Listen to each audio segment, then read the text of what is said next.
గోధుమ పిండితో బిస్కెట్స్ ఎలా చేస్తాను, ప్రాసెస్ ఏంటి అని చెప్పేసి చాలా సింపుల్ ప్రాసెస్. అదైతే ఈరోజు నేను మీకు చూపించబోతున్నాను. మంచిగా పిల్లలు ఇష్టంగా తినే బిస్కెట్స్ అనమాట. సో నేను ఇలా 1 కప్ ఆఫ్ గోధుమ పిండి యాడ్ చేశాను. షుగర్ పౌడర్ యూస్ చేయాలి. సో గీ కొంచెం వేడిగానే ఉండాలి. సో నేను ఇలా పిండిని 2 హాఫ్స్గా తీసుకున్నాను. జస్ట్ బిస్కెట్స్ షేప్ కోసం కాబట్టి so you can use anything. ఈ బిస్కెట్ చూసారు కదా, మీకు ఇక్కడ ఒక చిన్న లేయర్ లాగా కనిపిస్తుంది కదా, ఇది మనకు బేక్ అయ్యాక చాలా క్లియర్గా కనిపిస్తుంది. సో కొంచెం మనకి ఈ పెట్టుకునే గిన్నె కొంచెం పెద్దగా ఉంటేనే బెటర్. ఇలా ఈ ప్లేట్ ఉంచేసాను. ఎలా వచ్చాయి అసలు బిస్కెట్స్ అని చూపిస్తాను.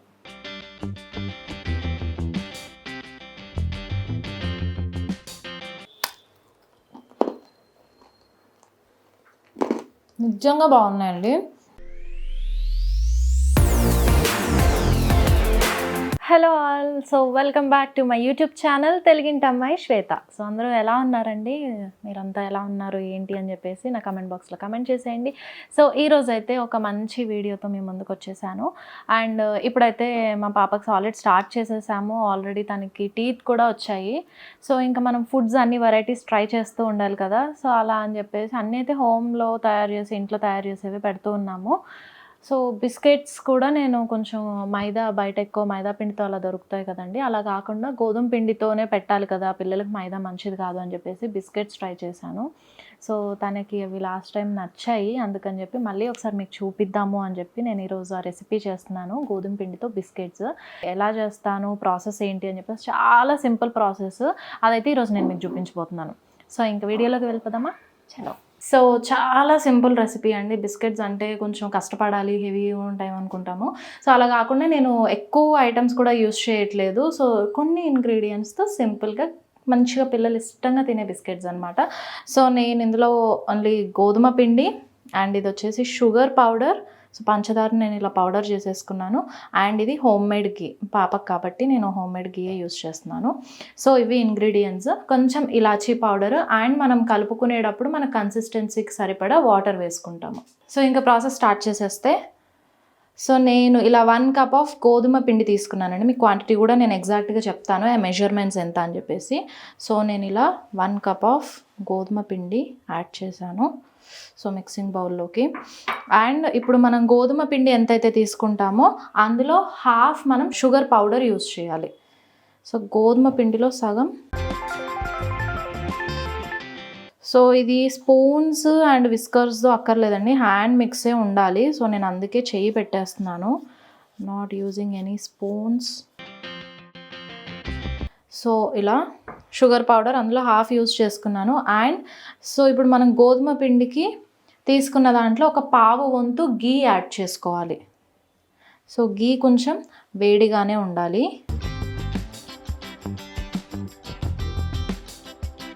సో ఇందులో ఒక హాఫ్ టీ స్పూన్ ఇలాచీ పౌడర్ వేస్తున్నాను. నేను ఇలాచీ అండ్ షుగర్ కలిపి మిక్సీ పెట్టేశాను.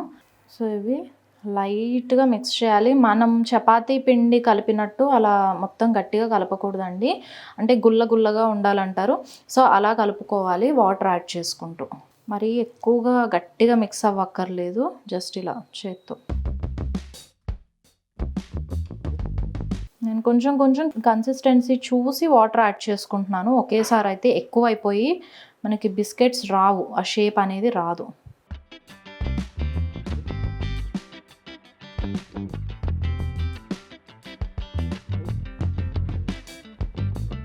సో నేనైతే ఇలా మిక్స్ చేసేసుకున్నాను. సో చూసినట్టయితే నేను ఎక్కడ ఈ గట్టిగా ఏం ప్రెస్ చేయట్లేదు పిండిని, కొంచెం లైట్గా అలా పైన నొక్కుంటూ వెళ్ళిపోతున్నాను. సో మనము గీ యాడ్ చేసుకున్నాం కదండి, hot ghee and hot water add చేసాం కాబట్టి సో మనకు కన్సిస్టెన్సీ అది బాగుంటుంది. కొంచెం పిండి అంతా లోపలంతా గుల్లగా ఉంటుంది. సో బిస్కెట్స్ కూడా చాలా బాగా వస్తాయి. సో ఇది నేను పిండిలా కలిపేసి పెట్టుకున్నా కదండి, దీన్ని నేను 2 హాఫ్స్గా చేస్తున్నాను. So as your wish, me quantity ఒకవేళ పిండి ఎక్కువ ఉందనుకోండి, దాన్ని 3 halfsగా చేసుకోండి. సో నేను ఇలా పిండిని 2 halfsగా తీసుకున్నాను. సో మీరు పిండి ఎక్కువ తీసుకుంటే కనుక 3 halves చేసుకోవచ్చు. సో నాకైతే నేను ఒక కప్పే తీసుకున్నాను కాబట్టి జస్ట్ 2 halves చేస్తున్నాను. సో నేను ఇక్కడ ఇవి చపాతీలా చేసుకుంటున్నాను కదండి. సో నేను ఇవి బేక్ చేస్తున్నాను కాబట్టి మనకి ప్రీ హీట్ ఉండాలి కుక్కర్కి. సో మీరు ఏదైనా కుక్కర్ లేదంటే ఏదైనా ప్యాన్, ఐ మీన్ ఒక బాంగ్లీ లాంటిది అలా కూడా ట్రై చేయొచ్చు, కొంచెం లోతుగా ఉండదు. సో ఇలా నేను ఒక 10 minutes ప్రీ హీట్ అయ్యాక మనం బేక్ చేసుకుంటే, సో వితౌట్ ఓవెన్ నేను చూపిస్తున్నాను. సో ఇలా నేను ఫోల్డ్ చేసుకున్నాను ఇలా 4 sides చపాతీని. సో ఫోల్డ్ చేసుకుని అగైన్ సేమ్ ప్రాసెస్. సో ఇలాగ ఫోల్డ్ చేయడం వల్ల ఏమవుతుందంటే మనకి బిస్కెట్ ఒక లేయర్ లాగా వస్తుంది. సో నీట్గా నేను ప్రాసెస్ ఒకసారి బిస్కెట్స్ కట్ చేశాక మీకు తెలుస్తుంది. సో నేనైతే దీన్ని 4 sides ఫోల్డ్ చేసుకున్నాక చపాతీ లాగా చేసేసుకుంటున్నాను ఫర్ బిస్కెట్స్.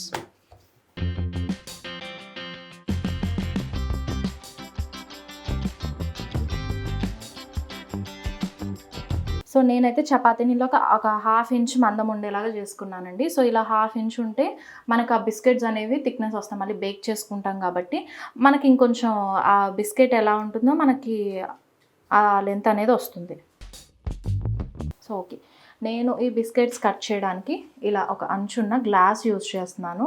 సో మీరు ఆ షేప్ తీసుకోవడానికి మీరు ఏదైనా లిడ్ తీసుకున్న లిడ్ యూజ్ చేసుకోవచ్చు, లేదంటే మీరు ఇలా గ్లాస్ కూడా యూజ్ చేసుకోవచ్చు. జస్ట్ బిస్కెట్స్ షేప్ కోసం కాబట్టి so you can use anything.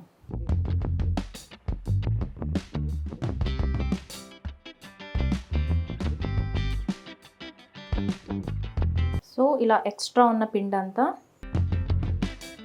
తీసేస్తున్నాను.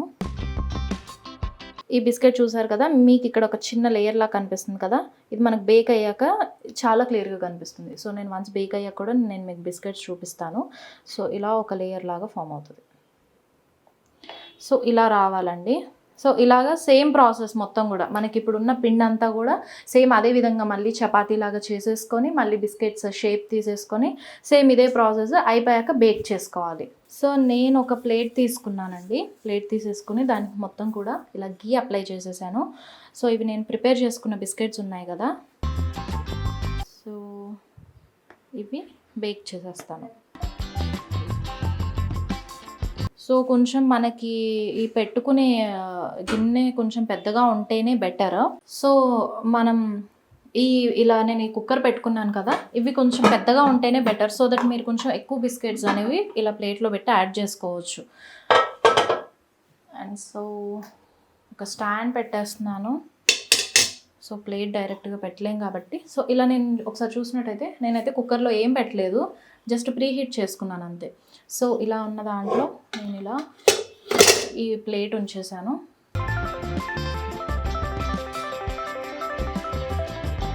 ఇది క్లోజ్ చేసేసాను. సో ఇలాగే ఒక 10 to 15 minutes మనకి బేక్ అయితే ఆ బిస్కెట్స్ అనేవి కొంచెం బాగా వస్తాయి. అండ్ ఆఫ్టర్ 5 minutes మనం ఒకసారి చెక్ చేసుకోవాలి, ఎందుకంటే కింద భాగం అంతా కూడా కొంచెం ఎక్కువగా డార్క్గా మాడిపోయే ఛాన్స్ ఉంటుంది. సో కరెక్ట్గా వస్తుందా లేదా అని చెప్పేసి మనం మిడిల్లో చెక్ చేసుకోవచ్చు. ఈలోపు నాకు ఇంకా పిండి ఉంది కదా, సో మిగిలిన బిస్కెట్స్ కూడా చేస్తాను. సో నేను కలుపుకున్న పిండికి అయితే నాకు ఇలా ఇన్ని బిస్కెట్స్ అయ్యాయండి. సో నేనైతే ఇప్పుడు కౌంట్ పెట్టలేదు. సో ఇప్పుడు నేను కప్ ఆఫ్ పిండి వేసుకున్నాను కాబట్టి నాకు ఎన్ని బిస్కెట్స్ అయ్యాయి అని చెప్పేసి నేను కౌంట్ చేసి చెప్తాను. సో ఇప్పుడైతే ఇన్ని అయ్యాయి. ఇలా ఒకదాని మీద ఒకటి పెట్టుకున్నా ఏం కాదు, అంటే అతుక్కుపోతాయి తునిగిపోతాయి అని ఏమి ఉండదు. సో నీట్గానే వస్తాయి. సో ఇప్పుడైతే నాకు ప్రజెంట్ అవి ఇంకా బేక్ అవుతున్నాయి. అవి అయిపోయాక నేను ఇలా ఒక 5-6 బిస్కెట్స్ పెడుతూ ఉంటాను బేక్ చేసుకోవడానికి. సో ఇవి సో ఇందాక చెప్పలేదు, నేను ఈ ప్లేట్ పెట్టుకున్నాను. డైరెక్ట్గా కుక్కర్కి పెడుతుంటే విజిల్ పెట్టకూడదు కదా, సో ఇందులోంచి ఆవిరి అనేది బయటకు వచ్చేస్తుంది, బేక్ అవ్వట్లేదు సరిగ్గా అని. సో నేను ఫస్ట్ ఈ మూత పెట్టేసి బరువు కోసం ఈ మూత మళ్ళీ దీని మీద పెట్టాను. లాస్ట్ టైం నేను బిస్కెట్స్ ప్రిపేర్ చేసినప్పుడు ఆయిల్ ఫ్రై చేశానండి. సో డీప్ ఫ్రై చేసుకున్నాను. సో ఆ డీప్ ఫ్రై కూడా ఆయిల్ పాపకంత మంచిది కాదు అని చెప్పేసి నేను ఇప్పుడు ఇలా బేకింగ్ ట్రై చేస్తున్నాను. This is the first time. So చూడాలి ఎలా వస్తాయి.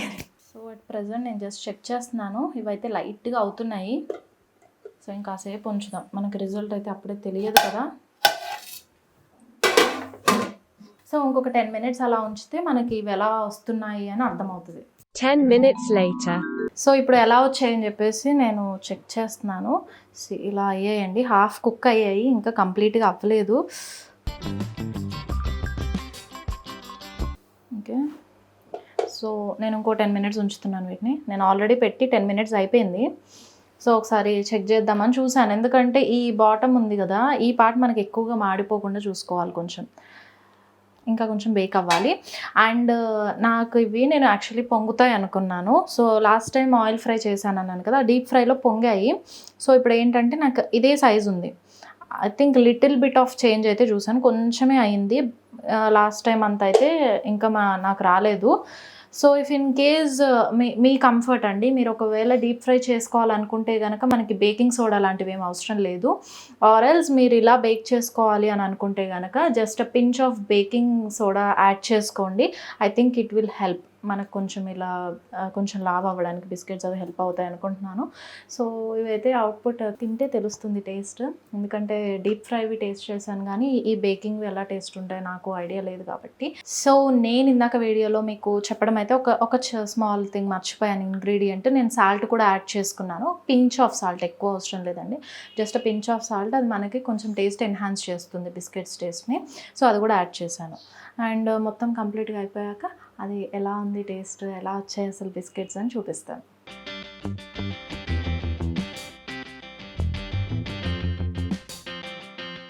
తయారైపోయాయండి మంచిగా గోధుమ పిండితో biscuits. So colour and everything అయితే పర్ఫెక్ట్గా వచ్చాయి. సో టేస్ట్ అయితే చేయాలి. మనకి కొంచెం మిడిల్లో మెత్తగా ఉంటుందండి, ఇది కొంచెం ఒక 10 minutes ఇలా ఉంచామండి పక్కన, మనకి బిస్కెట్స్ అనేవి గట్టిపడిపోతాయి. సో స్టార్టింగ్ తీసాక కొంచెం మెత్తగా ఉన్నాయని చెప్పేసి టెన్షన్ పడాల్సిన అవసరం లేదు. ఒక 10 minutes ఆగిన తర్వాత మనకు ఆ హీట్ అనేది పోతుంది కదా, వేడి చల్లారిపోయాక బిస్కెట్స్ అనేవి గట్టిపడిపోతాయి. అండ్ ఒకవేళ ఎవరైనా సరే మీరు ఆయిల్ ఫ్రై చేసుకోవాలని అనుకుంటే, ఆయిల్ ఫ్రై చేసినప్పుడు కూడా మనకి ఇదే కలర్ వస్తుంది, మనకి గోల్డెన్ బ్రౌన్, కొంచెం గోల్డెన్ బ్రౌన్ కలర్ వచ్చేసాక మనం తీసేసామనుకోండి, సో తీసేసాక మెత్తగా ఉంటాయి. సో ఏం టెన్షన్ పడకండి, అప్పుడైతే మెత్తగానే ఉంటాయి. సో మనకి వేడి చల్లారిపోయాకే బిస్కెట్స్ అనేవి గట్టిపడతాయి. సో పర్ఫెక్ట్గా వచ్చాయి. సో టేస్ట్ అయితే చెయ్యాలి. సో వేడిగా ఉన్నాయి కాబట్టి కొంచెం చల్లారాక నేను టేస్ట్ చేస్తాను. ఈ లోపు ఇంకా బిస్కెట్స్ ఉన్నాయి కదా, అవైతే నేను మళ్ళీ బేకింగ్ పెట్టేశాను. సో ఆ ప్రాసెస్లో అవి ఉన్నాయి. ఈ లోపు ఇవి వేడి చల్లారిపోతాయి అండ్ మనకి పర్ఫెక్ట్గా వచ్చేస్తాయి బిస్కెట్స్ అనేవి. సో నేనైతే ఈ కలర్లో తీసేసుకున్నాను. సో మిడిల్లో నేనైతే చెక్ చేసుకున్నాను కాబట్టి నాకు ఈ కలర్ సరిపోతుంది అనిపించింది బిస్కెట్స్కి. సో మరీ టూ మచ్ కూడా రాకూడదు. అండ్ మనకి అడుగున అనేది ఈ కలర్ వస్తుంది. సో కింద ఈ కలర్ ఉంటుంది అండ్ పైన నాకు ఈ కలర్ పర్ఫెక్ట్ అనిపించింది. సో ఓవర్ కుక్ అయిపోయినా కూడా కొంచెం బిస్కెట్స్ మాడిపోయే టేస్ట్ అనేది చేంజ్ అవుతుంది. సో ఈ కలర్లో తీసుకుంటేనే బెస్ట్. సో ఈ కలర్లో తీసాను కాబట్టి ఆ టేస్ట్ ఎలా ఉంటుందని చెప్పేసి ఇవి చల్లారాక నేను టేస్ట్ చేసి మీకు చెప్తాను.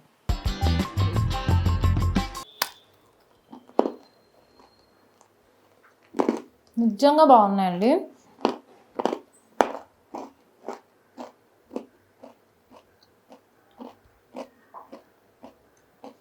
సో పర్ఫెక్ట్గా వచ్చాయి, మనకి బేక్ చేస్తే టేస్ట్ చాలా బాగుంది, నైస్. సో క్రిస్పీగా. సో మీరు ఈ మెజర్మెంట్స్ అయితే కనుక సేమ్ ఇలానే వేసుకున్నారంటే బిస్కెట్స్ అనేవి బ్రేక్ అవ్వకుండా చాలా చక్కగా వస్తాయి అండ్ చాలా బాగున్నాయి కూడా. ఐ థింక్ నేను లాస్ట్ టైం డీప్ ఫ్రై చేసినప్పుడు బెస్ట్ అనుకున్నాను, బేక్ చేసిన అయితే ఇంకా ది బెస్ట్ అయ్యాయి. సో టేస్ట్ వైజ్ చాలా బాగున్నాయి, పర్ఫెక్ట్గా వచ్చాయి. సో ఐ హోప్ మీ అందరికీ నచ్చింది అనుకుంటున్నాను. సో బయట దొరికే మైదా పిండి బిస్కెట్స్ కంటే కూడా మనం ఇలా ఇంట్లో గోధుమ పిండితో చేసుకుంటే చాలా సింపుల్ ప్రాసెస్ కదండి. సో చాలా సింపుల్ ఇంగ్రీడియంట్స్, గోధుమ పిండి, గీ అండ్ షుగర్ పౌడర్, ఒక pinch of elaichi and pinch of salt and అలాగే మనం కన్సిస్టెన్సీకి తగ్గట్టు వాటర్ యాడ్ చేసుకుంటూ ఉండాలి. సో ఇదన్నమాట, this is the very simple thing and చాలా బాగున్నాయి బిస్కెట్స్ కూడా. సో ఇలా చేసి పెడితే కనుక మీ పిల్లలు హ్యాపీగా తింటారు. సో బయట బిస్కెట్స్ అనేవి వద్దని చెప్తారు, అమ్మ నువ్వే చెయ్యి అని అడుగుతారు. నేను ఒక మదర్గా అయ్యాక నాకు ఒక థింగ్ అనేది తెలిసింది, అంటే బయట దొరికే వాటికన్నా మనం ఇంట్లో చేసినవి అవి అలా పిల్లలు తింటూ ఉంటే చాలా బాగుంటుంది కదా. సో ఇవి కూడా మా పాపకు నచ్చుతాయి అనుకుంటున్నాను. సో ఇదనమాట, మళ్ళీ నెక్స్ట్ వీడియోతో మళ్ళీ మీ ముందుకు వచ్చేస్తాను. Bye bye.